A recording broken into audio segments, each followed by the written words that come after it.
Hey guys, Bricketer here and welcome back to another Mini Build Monday, a weekly series where we dive into a set that is under the price of £20. This week we're taking a look at the Audi Quattro Sport Rally Car from 1985. Yes, a car that's older than me. Is it any good? Well, let's find out. Okay, so quickly going through the specs, the car is built of 250 pieces and contains one minifig. It was released of January 2020, so this year, at a price of $17.99 in the UK, $20 in the US, or €20 in Europe. So that's 72p or 8 cents per piece. Not bad at all. Okay, so taking a look at the box, this is a Lego Speed Champion set, obviously, with the massive Audi in the top right corner. It says 7+, it's set 76897, as we already know, and the full name of the set is the 1985 Audi Sport Quattro S1. Of course it is. It's a very cool looking vehicle. So if we took a look at the top, it has the 1-to-1, which is just the standard wheel, and a nice picture of it in 3D. And then on the back, we just see the very back of this with the massive Audi Quattro spoiler with the registration number plate up here. Some stickers here, obviously, for Quattro, and these nice pieces here. You can also add these lights on, which wasn't shown in the front of the set. No, it wasn't. So you can also have these kind of like old retro RAL style lights. I have to see how that looks. It looks a little bit odd looking at the picture. And it also looks like this now allows 2 seats. Very big inside. So obviously this is a bit bigger than the Ferrari. I'll have to bring that out as a test with the portion of the Ferrari next to it. And that's obviously the car in which it's replicating, which it looks like the original car was actually an orange, not a yellow, but I'm guessing that the yellow just looked better for the build. So let's open the box. Okay, so taking a look inside the box, we now have 2 labeled bags, 1 and 2, which is quite nice. I like when they do that. So obviously this is a much bigger set than the Ferraris and the Porsche, which only had a couple of smaller bags, but with no numbering on. Got a bigger instruction booklet, standard. Don't think there's any information at the front or anything about the car, which would have been nice. We get this new piece here that I haven't seen before. You guys let me know in the comments if this has been used before, but I haven't seen this, which is obviously a 6 wide here. So we'll see how wide this car actually is. It does look like it's at least 6, if not 8 wide. And then we do get the standard lots and lots of stickers with this set because it is a racer set. So pretty standard. I do like that old Audi print there. That's really nice. That looks really cool. Okay, so I'll do a 2-minute speed build of this set and then we'll get into the review and take a closer look at it.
Okay, so here is the finished model. I did all the stickers off the camera, but these are actually really, really nice stickers. They're not the clear ones, which I don't like.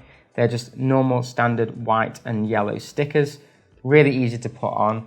And there's no tiny finicky ones. They're either on a 1x2 plate or on a bigger one, such as the roof. And there are quite a few as usual, but there are some nice printed ones in this as well, which I'll go into in a second. But first, let's get into the minifigure. So this guy, again, kudos to Lego, amazing. They put a hairpiece in as well as the helmet piece. I love that. So we do have this brown hairpiece, which is really nice. He does also have a dual facial expression. So obviously, if he's not driving the car very well, he's got this kind of really confused face, which is quite funny. You've got this really nice Audi printed torso, which was really cool. I know collectors will want that, especially with the retro Audi logo on there. And then just a generic white legs. He also comes with a generic white helmet, which you can put in, and a spanner, which is in a lot of these sets. He's a very oversized spanner. Okay, so get into the actual car, and this is just absolutely awesome. I am glad that they went up to $17.99 if this is the quality that's added to them. But this thing is a lot wider, as you can see. It's about 8 studs wide. I believe it's an 8 stud wide vehicle, which might be a bit more struggling to get into Lego cities, but I don't really care at this point. I think these look absolutely brilliant. You've got really nice printed pieces, which is actually this bit here is a whole printed bonnet, which was really cool. I wish they'd done the Audi printed here as well, because I think it would have just looked that bit better. But also weirdly, this piece here is also printed, which is on both sides.